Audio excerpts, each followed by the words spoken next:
Welcome to CityWorks, a co-production of the City University New York School of Labor and Urban Studies and CUNY TV. I'm Laura Flanders. Every month here on CityWorks, we explore the challenges and lived experiences of working people on the job, at home, and in our communities.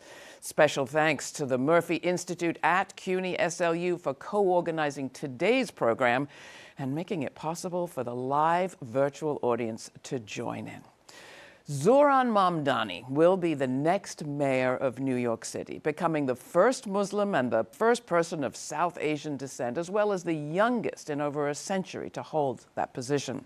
His history-making run is reverberating around the world and through democratic politics, too. On this edition of CityWorks, we're going to be talking about the election, how it went down, and what it could mean for New York and the nation. To help us make sense of it all, we have convened a roundtable of political reporters who covered this election up close. Claudia Irizarry Aponte is a reporter for The City. She's also an instructor at the CUNY New School of Journalism. Maya King is a political reporter for The New York Times. Amir Khafagy is the senior labor reporter for Documented, and Liza Featherstone is a columnist for Jacobin magazine and The New Republic, and an instructor of journalism at New York University. Thank you all for coming onto this panel. I want to start actually by thanking you for your work. It is no mean feat to cover an election. It is all go, all the time, grueling with a lot of pressures on you. So thank you for doing what you do. And to give our audience a sense of who each of you is, you know, you're all reporters, but you're working for institutions that have different agenda. So maybe we could start with, what did you feel your own mission and the mission of your institution was as you went into this election? Claudia. Yeah. So at the City, we are a nonprofit, a local newsroom here in New York City. We cover politics. We are a relatively small team, but with an election of this stature, and especially thinking back during the primary where there were so many candidates, it was really an all hands on deck situation. I cover labor and work issues. That is my beat. But covering this election from the perspective of, you know, what is the impact, of course, on the city's public sector, you know, with a new mayor, you know, what is the record that the current mayor, who at that point at the beginning of the year was running in the Democratic primary, you know, what was his record with city workers? You know, how were the unions going to coalesce around certain candidates? Were they going to continue to back the mayor after endorsing him in 2021? And also just what was the take from the rank and file? Often we see that, you know, the opinion of the rank and file doesn't necessarily align with the decisions that union leaders make, especially when it comes to political endorsements. So that was something that I was looking at very closely at the beginning of the race. What about you, Maya? People may think they know what the agenda of the New York Times is, but how do you think about it, and what did you think of as your mission in this year? Well, first and foremost, it is, of course, to inform New Yorkers, but also a national audience about what's happening here in the city. And I think especially after the primary, we looked around and realized that politics in this city have changed quite dramatically through the ascendance of Zohran Mamdani and the left flank of the Democratic Party. And so I think we saw this story, of course, as a national story about Democrats and how they are contending with the changes in their party demographically, generationally, and ideologically. And also, we were looking at this from a New York perspective. You know, how will the city change being led under the leadership of a democratic socialist, under its first Muslim and South Asian mayor, under the first millennial mayor in over a generation? All of these have major implications for the city and how it's perceived. And so that was, of course, part of my directive. And I also was looking at demographic groups who I think felt more represented in this election than they have in the past and more spoken to by Democrats. And I think we'll see if they've been better served by Democratic politics. But I'm, of course, thinking about South Asian voters, Muslim voters, young Black voters. These were all groups that I spent quite a bit of time with and will be continuing to chronicle over the next few months and years. Oh, I can't wait. What about you, Amir? Documented, what do you think your mission is? Well, what we try to do at Documented was to try to create a situation in which immigrant New Yorkers understood what all the candidates stood for, what was their platforms, and what was at stake for them. You know, there's a large percentage of the city is foreign-born. And even larger percentage of descendants of people who are foreign-born in this city. And now we have a situation where the mayor-elect of New York City is from New York City, and not only from New York City, an immigrant to New York City, you know? So it's a really exciting time to really convey that to our audience. And we're a small newsroom as well, so we really were working almost around the clock to try to get as much information as possible, cover the debates, cover many of the big speeches, see where the different candidates stood on different issues when it pertained to immigrant New Yorkers. And the immigrant New Yorkers is a wide array of different communities. So trying to figure out how to cater to each and every audience was really a challenge, but it was exciting. Exciting. I'm hearing that word exciting. Were you excited over there at Jacobin, Liza? We were really excited. So Jacobin is a socialist magazine, and that's the magazine I primarily covered this election for, so, you know, we've actually been covering Zoran and his movement and the New York City Democratic Socialists for quite a number of years. So we were really interested in bringing this, bringing this race to our socialist audience, and letting them know the stakes of it, but also covering it in a way that could be persuasive to a non-socialist audience, and bringing Zoran and his very accessible platform to a wider audience. All right, so you can see why we gathered this panel, got a good sense of where each of you is coming from. So I will say, as somebody consuming the news, I was watching on my laptop and I was watching the commentary. Almost as soon as the results came in, the national commentary on the national cable news was, oh, this is interesting. Well, you know, it's not really the content of his message that won, it's the charisma or the weakness of the opposition. What did you make of that storyline, Maya? I'm not quite sure that's the case. I think that what we have to realize is the scale of the crisis of affordability in this city is really at an all-time high. And I think the fact that Mamdani was speaking to that very directly. I mean, this is the most unequal city in the country. And growing more and more unequal. And I think that played a large role in galvanizing people from the early stages of his campaign. Now, all of us who covered that campaign can remember when he really wasn't polling very well, and a lot of his ideas were just completely thrown to the side. Well, if you're going to go there, Maya, I do also have to remind us that the New York Times editorial board, which is not you, said Mamdani did not deserve a place on the ballot in the primary. And that was the editorial board's decision. I had nothing to do with it. But what I will say is it was his message, but also the people he was speaking to. Yeah. So specifically on the topic of black voters, that was a group that was very, really suspicious of Mamdani because they didn't really know him and they felt that his ideas lacked realism.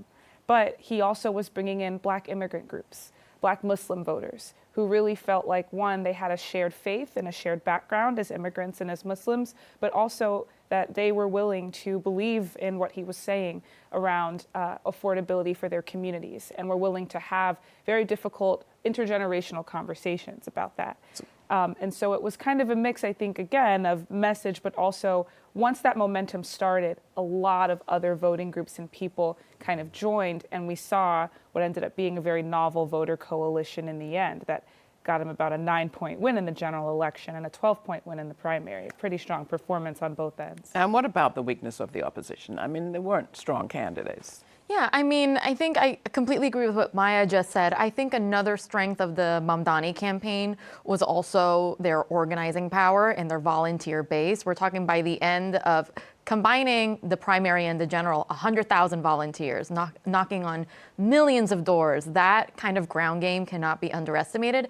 And it's really, you know, one of the striking contrasts with especially Cuomo, who ran a Rose Garden campaign in the primary, wasn't really going out to communities. There really wasn't much of a ground game.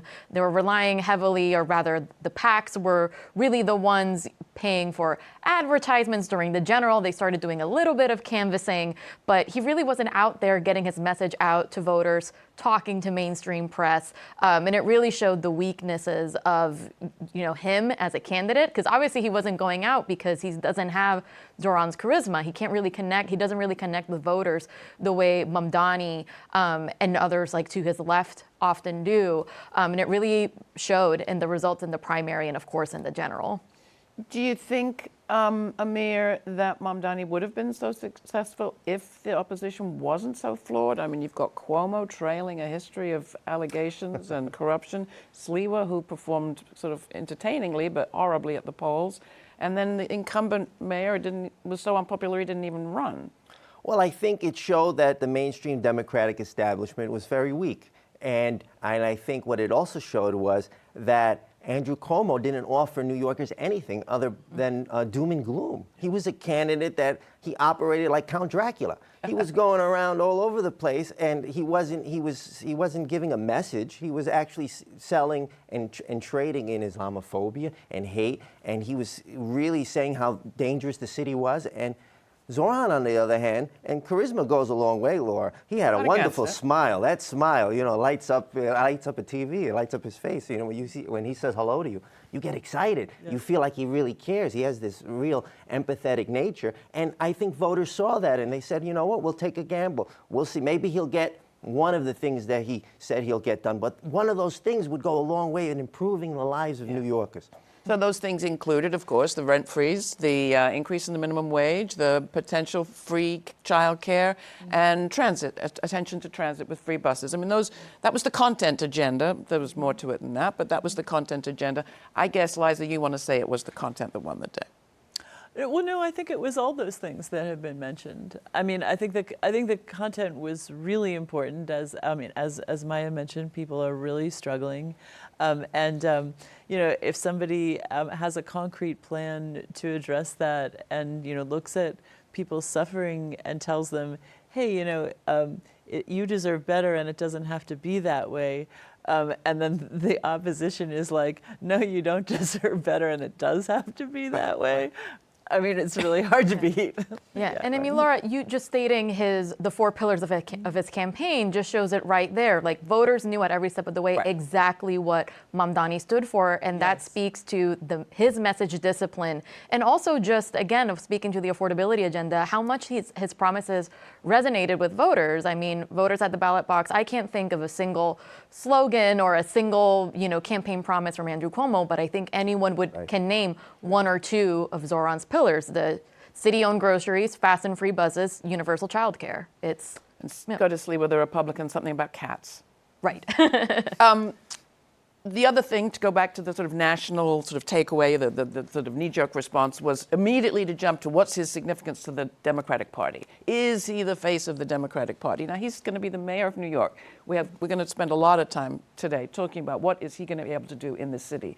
But it's almost as if the national significance suddenly became the most important thing to the national media. Mm-hmm. But he has a job on his hands right here. How do you want to respond to that? I mean, how important is that? Is he the face of the Democratic Party question? I mean, I think first and foremost, this was a New York City election. I mean, this really was about the struggles of New Yorkers and also the passion that New Yorkers have for their city, in finding a candidate who really cared about this city and about them and about making it better in very specific ways. But I would say there is some national significance. The affordability issue is nationwide, and it is one reason that Trump won the last election. And so I think it is certainly a lesson for Democrats in that sense, and we saw that to be fair to the centrists, they might be learning that lesson in some cases.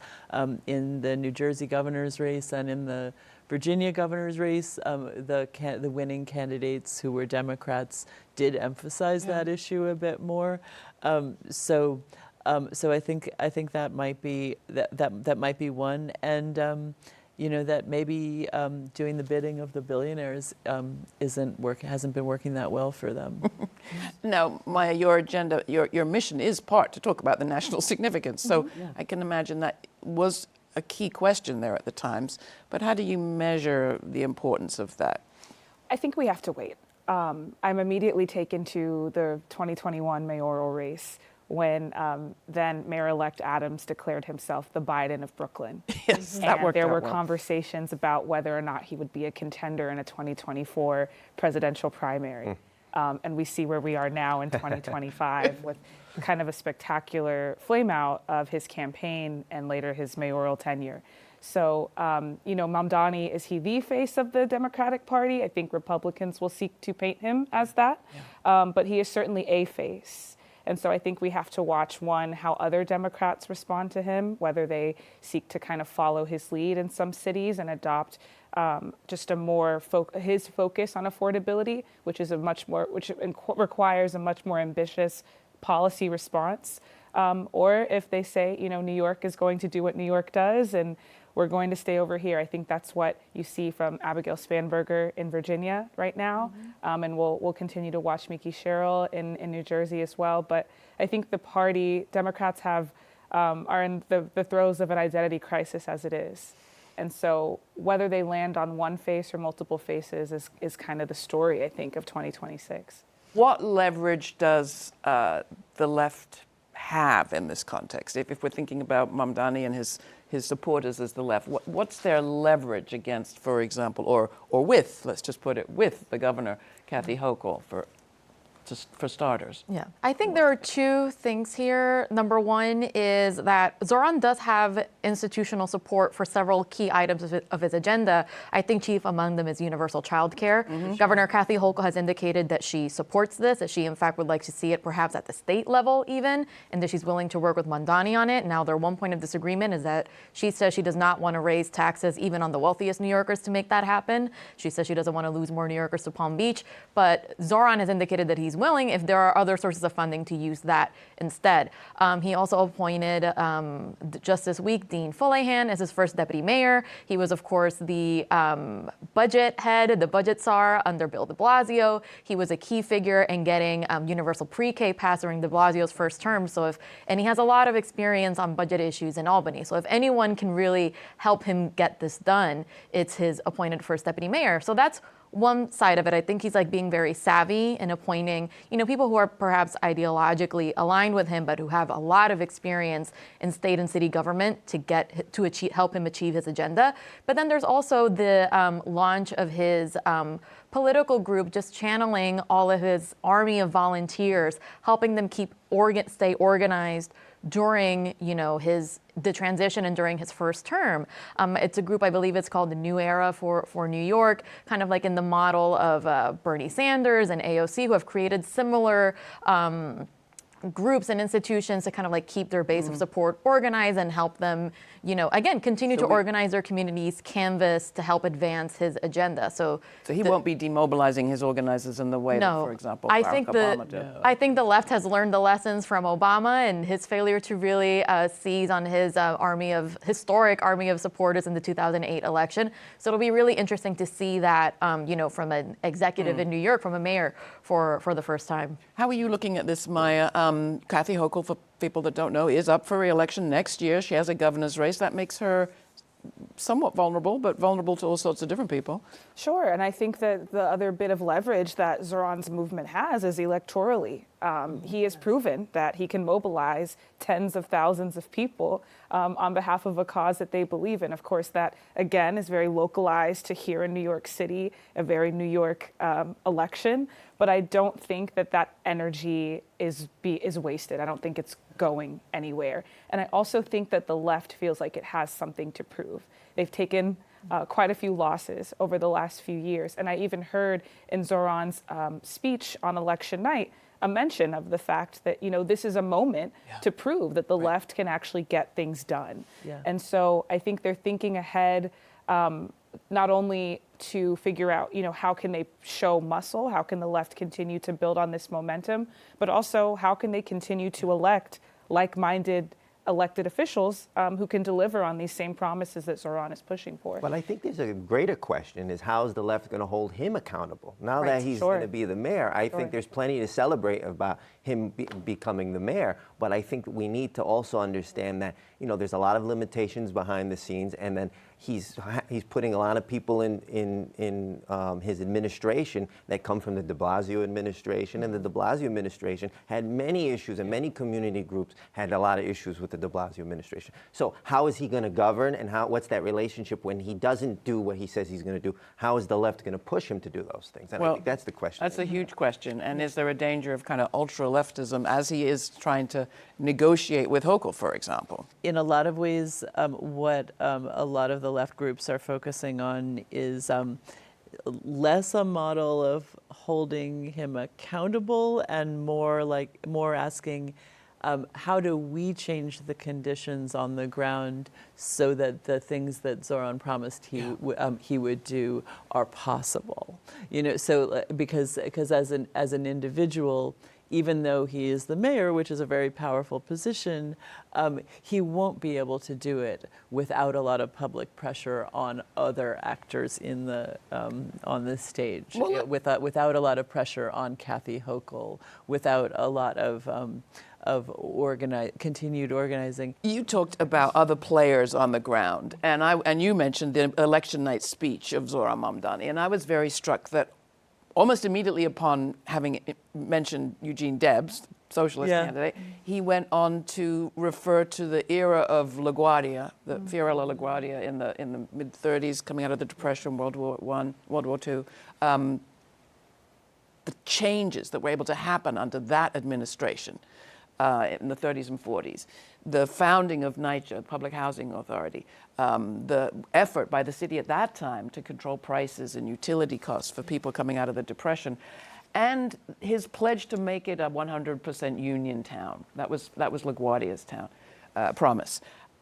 I think the labor movement is going to be critically important in this moment. You talked about, you know, labor complexity during the race, but it does seem like that could be one huge piece of leverage.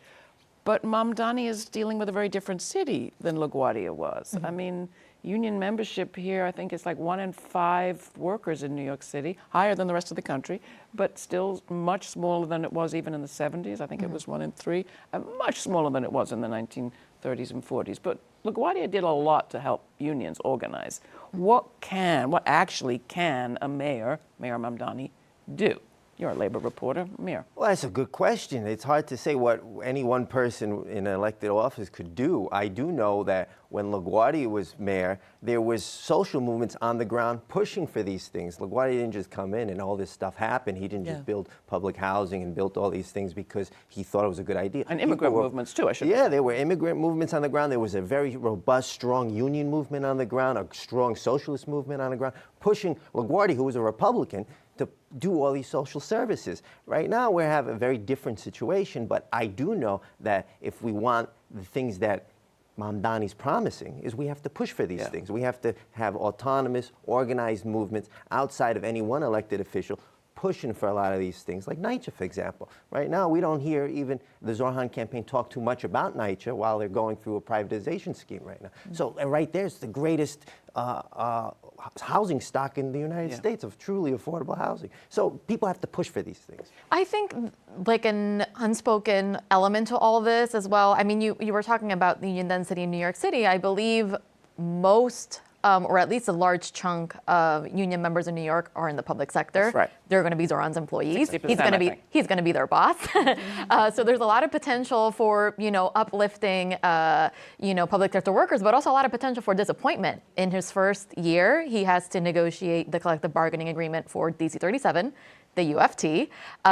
He still has to, his administration is still going to have to sort out retirement, health care for the retirees after Eric Adams decided he did not want to pursue Medicare Advantage anymore. And the city is in the midst of negotiating right now the health plan for active city workers. So this is all something that he's going to have to deal with very early in his term. And it's going to be really interesting to see, you know, what does a socialist boss look like for the city's workforce? The national and even some of the local media has focused a lot on what Mamdani probably won't be able to do as our new mayor here in New York City. But we're talking about what he actually can do, like what some of the tools are there at City Hall. One of the big ones, of course, is the bully pulpit. I mean, he has a chance to do a lot of messaging What do you want him to be, what do you think he'll be messaging most urgently? Maya? I mean, I think he'll be talking about really the plight of working people in the city. And I think he'll be tying that to his policy agenda. But at the same time that he has his bully pulpit, we also have to remember that Democratic leaders across the country have theirs to push back on him. We've already heard, I think, some tensions from Washington, from Hakeem Jeffries, for example, who, was asked who the face of the Democratic Party is, whether that is Mamdani, and he said no, and that he feels that it's actually members of the House of Representatives. And of course, even bigger than that, the President of the United States himself, who has indicated on multiple occasions his intention really to punish New York City for electing Mamdani. He threatened to deport him. Remember that? Indeed. Yeah. And I think we can expect to see the scale of deportations and deportation proceedings increase quite steeply here in the city. And for the president and his allies to really try to send a message to Democratic-led cities. And that, I think, is really going to require not only a messaging campaign, but also for Mamdani and his administration, if they do seek to really push back against this, to use the full weight of City Hall and all of the resources at their disposal. And I think for us as reporters, it's really going to be quite a challenge for us to really, one, be covering that as extensively as it may take place, and two, understand all of the levers of power that may not have even been pulled before in a situation like this. Well, thank you all. It's been a wonderful conversation, and I felt very excited about the possibilities with you all covering the scene here in New York City. Thank you, Claudia Irizarry Aponte, Amir Khafagy, Liza Featherstone, and Maya King. It's been wonderful. That is it for CityWorks this time. If you have comments or questions, write to us at cityworks@slu.cuny.edu. And don't forget to download the CUNY TV app, where you can watch this show and all of CUNY TV's programming. For CityWorks, I'm Laura Flanders. Thanks for watching.